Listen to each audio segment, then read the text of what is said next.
everyone! It's Wednesday, and you know that means that it's video day. I've been getting a couple people being like, it's Wednesday, which means it's video day, and I recognize this kind of become like a slogan type of thing. But it is Wednesday, and it is video day, and I hope everyone had a pretty okay holiday. I hope everyone had a good holiday. I know it was Christmas yesterday, and I know it was Hanukkah a couple weeks back, and it's Kwanzaa today.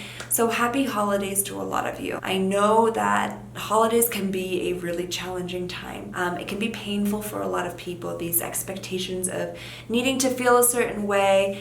We should be feeling happy, we should be feeling joyful, and when we don't, we kind of shame ourselves. So this is my permission for you to feel whatever you need to feel. You have all the permission to feel what you need to feel.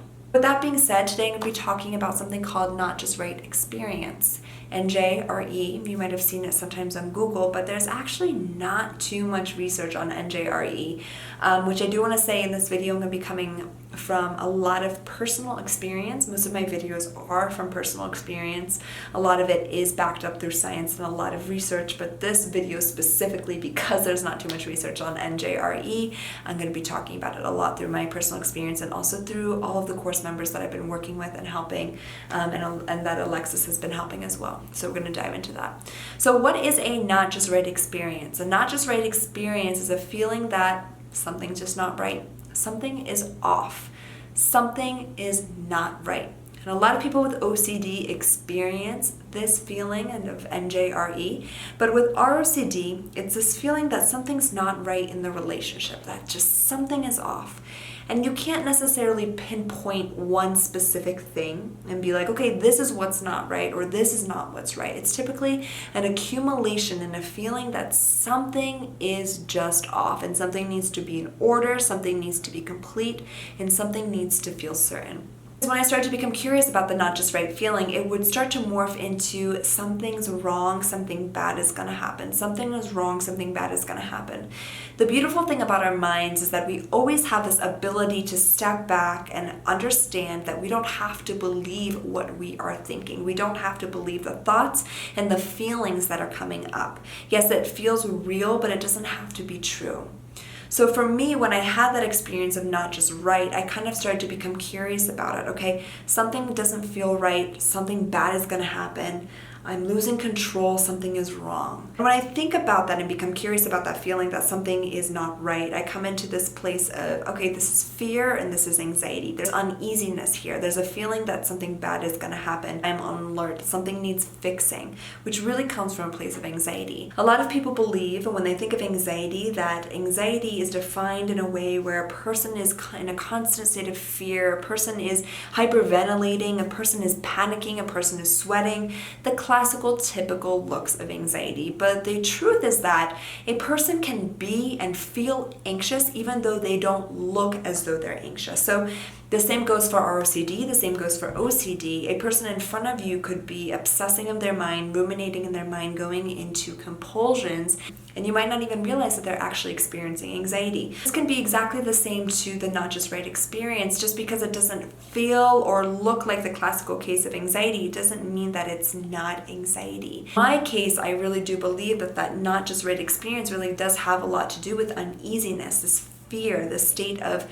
being on edge, of something being off. It really makes me feel as though it comes from a couple of things. One, that fight or flight system, that feeling of anxiety that something is off, scanning the environment, making sure that things are okay, that things are in order to protect ourselves from whatever we are believing we need to protect ourselves from. The second idea is really the notion that when we check for something over and over and over again, the more that feeling will be there, or the more the feeling won't be there. For example, if we're continually checking for feelings of being in love, the more those feelings will most likely not be there because we are checking for it. But on the flip side, the more that we are hyper aware of something, or the more that we are checking for something, for instance, like a feeling, and we're like, oh, that feeling is still there, and the more we heighten our awareness onto the feeling, the more the feeling becomes intensified. So, for example, let's just say that we have that that feeling that something's not right. And we become hyper aware of it, and we start to monitor and we start to check it almost subconsciously. Then in turn, we will actually bring about those feelings in a more intensified way because we are so hyper aware of the feeling. On another note, that just not right feeling can also become a compulsion because we are constantly checking to see if it's there or not.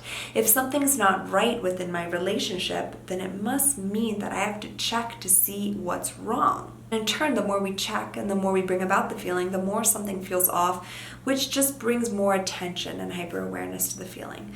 So those are really my ideas on the not just right feeling. I do really believe that it stems from a place of anxiety, it stems from a place of fear, it stems from a place of uneasiness, especially if we've been experiencing ROCD or OCD or anxiety for a long time, almost really on alert most of the time because we are used to something being off. So those are my explanations for NJRE, or not just right experience. Again, I have found it to be extremely normal and extremely expected in people who have OCD and anxiety. I hope you guys enjoyed that video, and I hope it gave you a sense of understanding and clarity.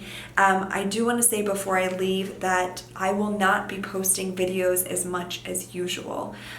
This is specifically because I want to really focus my attention on course members, on clients, and really helping them out with new programs and new things that I'll be creating. So I will actually be posting a video at least once every 2 weeks. So I will not be here as often. So if you guys want more attention and want more support, you can of course always check the ROCD course and community, which is on awakenintolove.com. And again, if you're new, feel free to sign up for the ROCD checklist. You can go to awakenintolove.com and go to the right side of the tab, or maybe it's the left side, but somewhere there you'll find the free ROCD checklist, and I highly suggest you downloading that. Again, I hope you guys are all doing well, sending you all of my support. Again, I will be here once every 2 weeks. All of my attention will be going more toward the community members. I'm thinking of you guys and sending you all of my love. Continue to practice that self-compassion, that self-care. It will help you for the rest of your life. And here's to being human, you guys. I'll talk to you guys soon. Bye-bye.